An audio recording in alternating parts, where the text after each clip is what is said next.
प्रदीप अग्रवाल जी CMD है signature global and chairman real estate committee के एसोचैम के, मैं उनका रुख करूंगी। प्रदीप जी, आज का बजट कैसे देख रहे हैं आप? कॉर्पोरेट टैक्स में तो कमी की गई है, खुश हैं आप?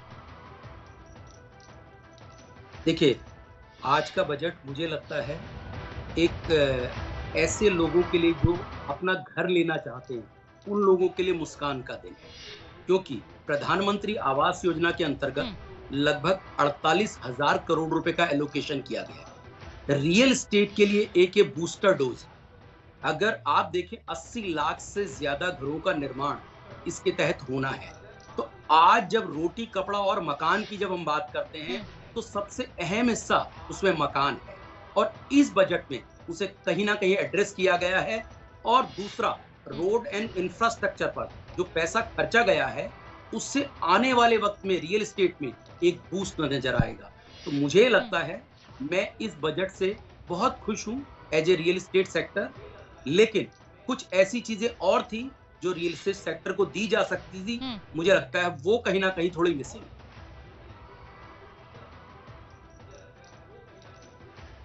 ठीक है प्रदीप जी, आप बने रहिए और अब मैं रुख करना चाहूंगी कैंट टारो के एमडी हैं महेश जी मेरे साथ, मैं उनका रुख करूंगी। महेश जी, कैसे देख रहे हैं आप इस बजट को? हमको ये देखना पड़ेगा कि सरकार ने एक इन्वेस्टमेंट ओरिएंटेड बजट, जो 5 लाख करोड़ थे उसको 7.5 लाख करोड़ इन्वेस्ट किया है कैपिटल उस चीज़ों में, और हर तरफ के कैपिटल चीज़ों में उन्होंने इन्वेस्टमेंट किया है, चाहे रोड्स हो, चाहे रेलवेज का सिस्टम हो, और चाहे providing drinking water at all the places हो। तो उसकी वजह से एक बहुत इम्पिटस मिलेगा पूरी इकोनॉमी को, जॉब क्रिएशन में मिलेगा, और जॉब क्रिएशन के बाद में हम लोग देखेंगे कि पूरा चक्का चलेगा।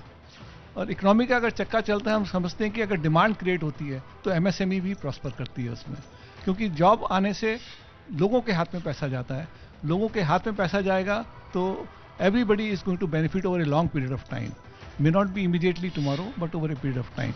तो मैं समझता हूँ कि एक अच्छा बजट है, इन्वेस्टमेंट ओरिएंटेड बजट है, और जो चाह रहे थे हम लोग वो एक नजर आ रहा है इस इकोनॉमी में आज। ठीक है, 3.5 करोड़ लगभग बेरोजगार युवा तैयार हैं और 80 लाख नौकरी की बात की गई है, वो भी आने वाले 5 साल में। तो क्या युवाओं के लिए थोड़ी सी कहीं ना कहीं कमी रह गई है सरकार की तरफ से, निराश करने वाला बजट? जितने युवा हैं उतनी तो जॉब कभी हो ही नहीं सकती, और कुल मिला के उनका कहीं ना कहीं, चाहे व्यवसाय में, एमएसएमई में, उनका कहीं ना कहीं उन्हें रोजगार सृजन हो, ये आवश्यक है। अगर केवल ये कहें कि सरकारी नौकरियां या कुछ विशेष नौकरियों से काम चलेगा तो चलने वाला नहीं है। और इसीलिए जो आगे अभी डिजिटल यूनिवर्सिटी की बात की है, वो मुझे लगता है कि एक मील का पत्थर आगे साबित होगी। उसमें जब हमारे युवाओं को आगे मौका मिलेगा, अब डिजिटलाइजेशन का जमाना है, तो संभवतः बहुत अच्छा काम करेगा। प्रदीप अग्रवाल जी से मैं और सवाल लेना चाहूंगी। प्रदीप जी, युवाओं की नौकरी का एक बड़ा मुद्दा है, और जैसा कि हमारे साथ लोग यहाँ पर मौजूद हैं उद्योग जगत से भी, वो कहते हैं कि ये बजट अच्छा है, आने वाले समय में नौकरियों का सृजन होगा। आप इसको कैसे देखते हैं?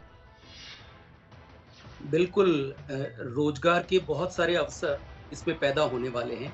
आप ये देखिए कि अगर इतना बड़ा इंफ्रास्ट्रक्चर का निर्माण हो, इतने सारे घरों का निर्माण होगा, तो ऑफ कोर्स बहुत सारी ऐसी एमएसएमईज हैं जो रियल एस्टेट इंडस्ट्री को डायरेक्टली सप्लाई करती हैं।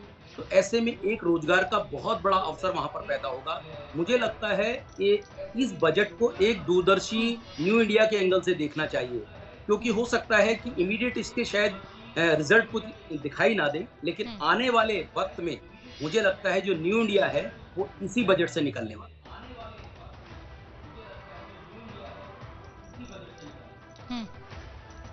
ठीक है प्रदीप जी, एक छोटा सा रिएक्शन मैं दिबांग का भी जरूर लूंगी। दिबांग, नौकरियों का सृजन होगा? थोड़ा सा आप अगर खड़े हो जाएंगे तो मेरे थोड़ा कैमरामैन को आसानी हो जाएगी। इधर दिबांग। तो देखिए, ऐसा है कि नौकरियों का सृजन होगा, पर ये 60 लाख नौकरियां बता रहे हैं 5 साल में। अगर आप देखें तो 12 लाख युवक आते हैं हर साल जॉब मार्केट में, और नवंबर में देखें तो 60 लाख लोगों की नौकरियां गई हैं।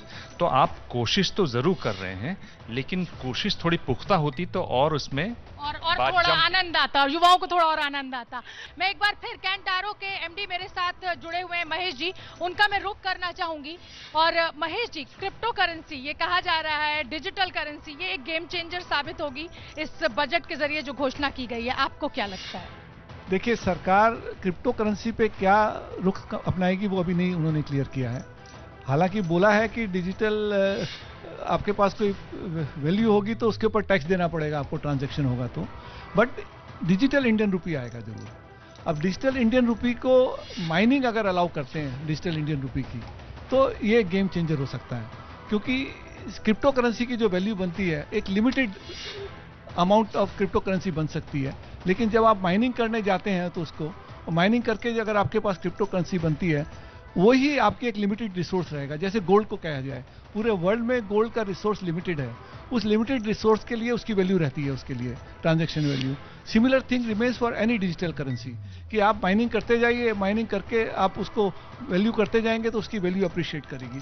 तो अगर ये अलाउ होता है इस रूल के अंदर, तो मैं समझता हूं कि इंडियन पॉपुलेशन के लिए एक अच्छा गेम चेंजर हो सकता है। तो महेश जी का ये मानना है कि क्रिप्टो करेंसी एक अच्छा गेम चेंजर साबित हो सकता है। और मेरे साथ किसान नेता भानु प्रताप जी हैं। राकेश टिकैत से जब हमने बात की तो उनका कहना है कि जब तक एमएसपी पर गारंटी कानून नहीं बनता है तब तक किसानों को कोई फायदा नहीं। भानु जी, आप कैसे देख रहे हैं इस बजट को? ऐसा है, देखो, बजट तो जाने बुद्धिजीवी लोग, पढ़े लिखे लोग, आप लोग, हम ये जरूर जानते हैं कि जो उस एमएसपी की वो गारंटी की कहते हैं, आज एमएसपी गेहूं की 2000 रुपया है, और मैडम एक हमारे बीघा में 3 कुंटल गेहूं पैदा होता है, तो 2000 से 6000 का हो गया। एक बीघा खेत, मान लो सपोज करो आप पे खेत है तो आप हमें उठाते हैं, आप यहाँ काम करते हैं, तो वो 6000 रुपये में लेना पड़ता है। उसके बाद बबाई, जुताई, बीज, खाद, पानी, वो घाटे में जाता है। तो हम तो माननीय राजीव गांधी प्रधानमंत्री से तब से ये कहते रहे हैं कि लागत मूल्य के मुताबिक एक लागत मूल्य के मुताबिक हमें फसलों के दाम मिलने चाहिए। बिल्कुल। तो देखिए, हमारा मांग है कि ये जो राकेश नहीं है, राकेश तो कांग्रेस और दे दे 10-20 करोड़, सो राकेश तो भाजपा की खिलाफत ही बोलेंगे। तो देखिए, पूरा बजट भानु प्रताप जी को समझ में आ गया और पूरा अच्छी तरह समझा दिया है। मेरे साथ अब विपिन वोरा जी, चेयरमैन है कॉन्टिनेंटल कैरीज प्राइवेट लिमिटेड के। विपिन जी, कैसे देख रहे हैं आप इस बजट को? ये जो बजट जिस तरह निकला है, ये इंफ्रास्ट्रक्चर के ऊपर काफी जोर दिया गया है, and for aviation industry, civil aviation के लिए, विच इज वेरी गुड।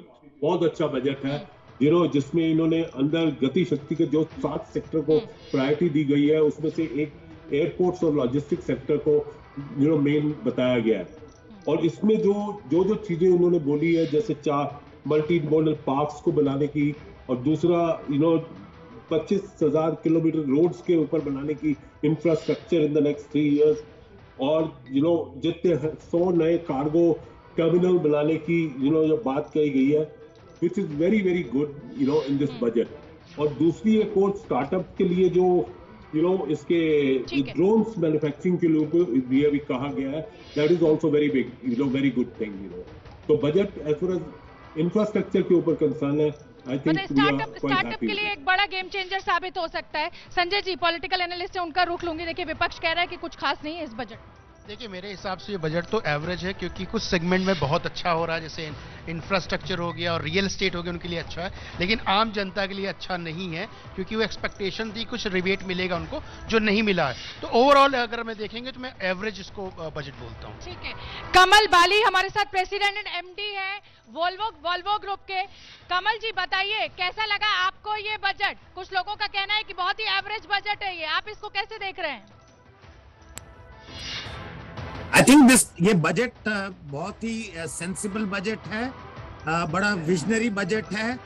तो इंफ्रास्ट्रक्चर, जो हमारा फिजिकल इंफ्रास्ट्रक्चर और सोशल इंफ्रास्ट्रक्चर है, जैसे लॉजिस्टिक्स, रोड्स, रेलवेज, हाईवेज और सोशल मेडिकल इंफ्रास्ट्रक्चर, एजुकेशन, इन सबको बहुत बड़ा इम्पेटस देने वाला है।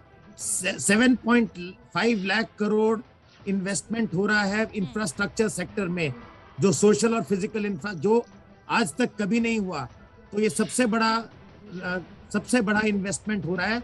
$100 बिलियन यानी कि 7.5 लाख करोड़ इस साल खर्चने का सरकार का प्लान है, तो इससे बहुत फर्क पड़ेगा।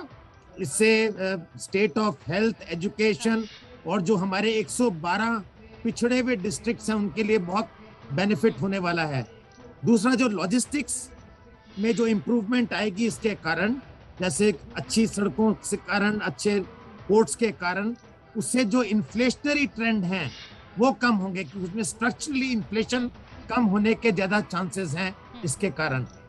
दूसरा, एमएसएमई सेक्टर को, हॉस्पिटैलिटी सेक्टर को गारंटी कवर। कमल जी, बेरोजगारी एक बहुत बड़ा मुद्दा है, तो आपको लग रहा है कि आज जिस तरीके से बजट में पैसा आवंटित किया गया है, चाहे इंफ्रास्ट्रक्चर का क्षेत्र हो, कृषि क्षेत्र हो, उसको लेकर आपको लग रहा है कि इससे नौकरियों का सृजन होगा, युवाओं के लिए एक अच्छा एक माध्यम बनेगा नौकरियों का? बहुत ज्यादा जो ये 7.5 लाख करोड़ का जो इन्वेस्टमेंट है, जो इंफ्रास्ट्रक्चर बनाने के लिए, इसके लिए रोजगार की आवश्यकता है, वो पड़ेगी। इसलिए ये जो 34% ग्रोथ हुई है इस बजट में, इसके कारण इसको बहुत ही पॉजिटिव मिलेगा और इससे रोजगार काफी बढ़ेगा मेरे हिसाब से, बिकॉज ये बहुत इसमें रोजगार की जरूरत बहुत पड़ेगी, चाहे वो रोड बनाना है, चाहे वो मेडिकल उसमें करना है, चाहे एजुकेशन सेक्टर में जाना है, इन सब में काफी आवश्यकता पड़ेगी रोजगार की। तो ये रोजगार के लिए, एम्प्लॉयमेंट के लिए बहुत पॉजिटिव बजट। बहुत बहुत धन्यवाद कमल जी, आपका, आपने हमारे लिए वक्त निकाला। और बजट में किसी वर्ग को टैक्स रिलीफ देने के लिए एक शब्द नहीं है। लोक कल्याण को जैसे रद्दी की टोकरी में फेंक दिया गया हो।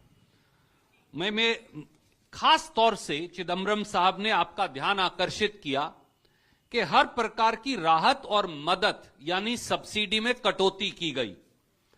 पेट्रोलियम प्रोडक्ट्स की, जो आज सबसे ज्यादा महंगाई का कारण है, पिछले साल के बनिस्बत 704 करोड़ रुपया कटौती हुई। किसान की खाद में के सब्सिडी में 35,000 करोड़ की कटौती हुई। गरीब को मिलने वाले राशन की दुकान पर भोजन में 80,000 करोड़ की कटौती हुई। किसान की क्रॉप इंश्योरेंस स्कीम में 500 करोड़ की कटौती हुई। यहां तक कि मजदूर की नरेगा स्कीम के अंदर भी 25,000 करोड़ रुपया काट लिया गया।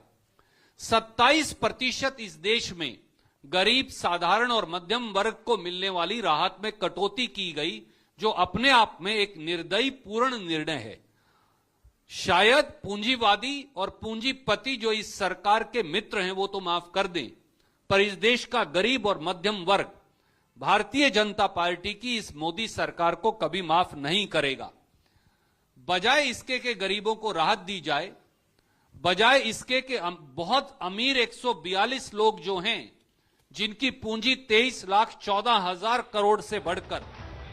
तो कांग्रेस के रणदीप सुरजेवाला को आप सुन रहे थे, उन्हें बजट बिल्कुल पसंद नहीं आया। खास मेहमान बीजेपी के वरिष्ठ नेता रविशंकर प्रसाद जी हमारे साथ जुड़े हुए हैं।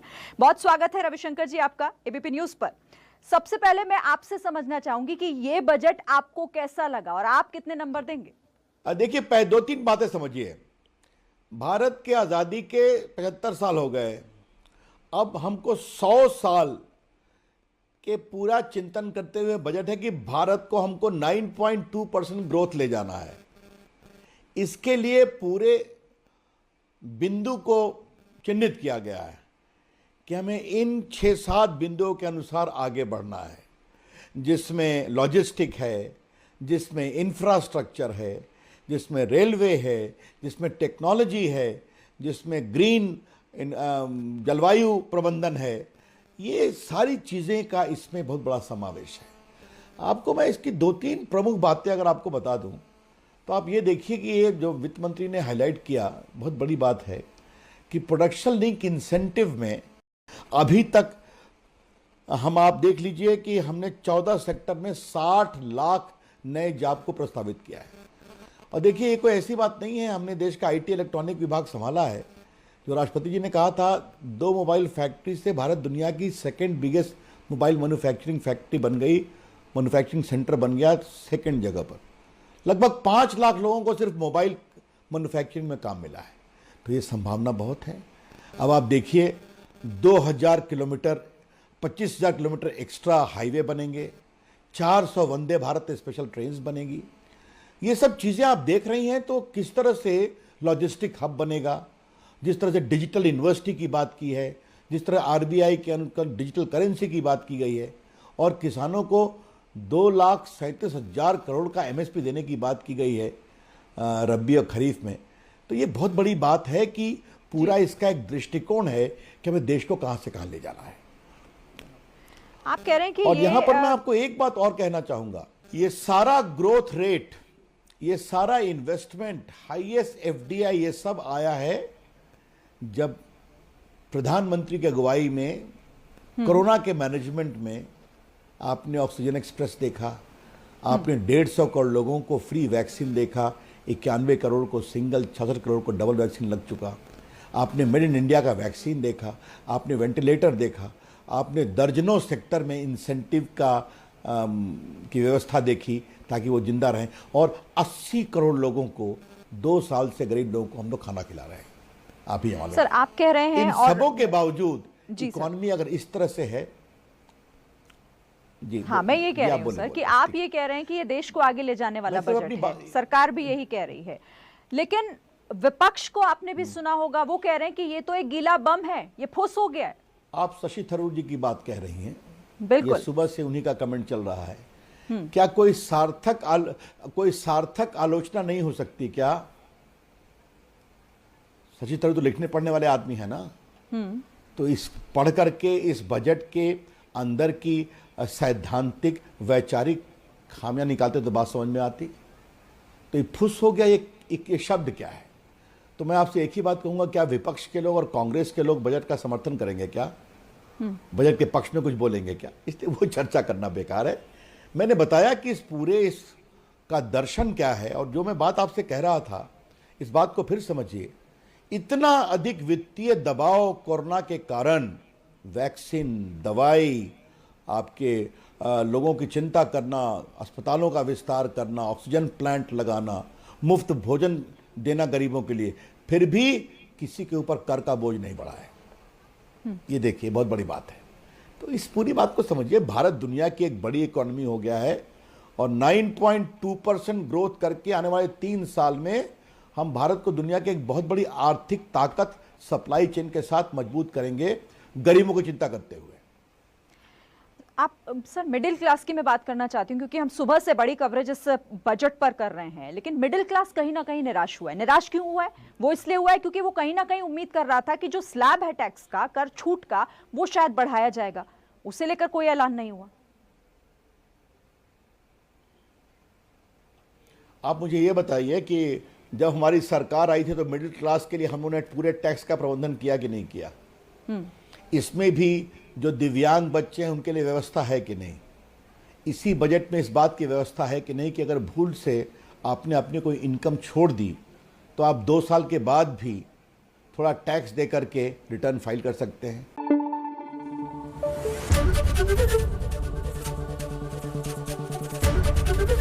एबीपी न्यूज आपको रखे आगे।